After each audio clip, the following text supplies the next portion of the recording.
ఆశీర్వాదపు మాటలే పలికితే ఆశీర్వాదం నా మీదకి వస్తుంది. శపించే మాటలు పలికాను అనుకోండి, అవిశ్వాసపు మాటలు పలికాను అనుకోండి, అవి నా మీదకే వస్తుంది. హల్లెలూయా.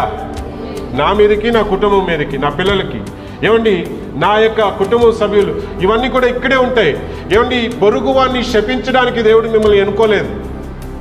నేను మరలా చెప్తున్నాను, దేవుని బిడ్డలు మనం అనుకుంటాం. ఏమండి ఒక పాస్టర్ గారు, చాలా ఫేమస్ అయిన పాస్టర్ గారు చెప్పారు, ఇలాగ చెప్పారు. ఏం చెప్పారో తెలుసా? విషయం నేను తాగుతూ వాడు చచ్చిపోవాలని కోరుకుంటామంట. ఎలాగా? అవతల వ్యక్తి మీద కోపం పెట్టుకుని, ద్వేషం పెట్టుకుని శపిస్తాం చూసారా? ఏమని శపిస్తావు? నువ్వు నాశనం అయిపోవాలి, నువ్వు అది అయిపోవాలి, నువ్వు ఇది అయిపోవాలి, నువ్వు బాగుపడవు, నువ్వు బాగుపడతావా, నువ్వు సంతోషంగా ఉంటావా, ఈ మాటలు వస్తాయి చూసారా? ఇవి ఎక్కడి నుండి వచ్చాయి?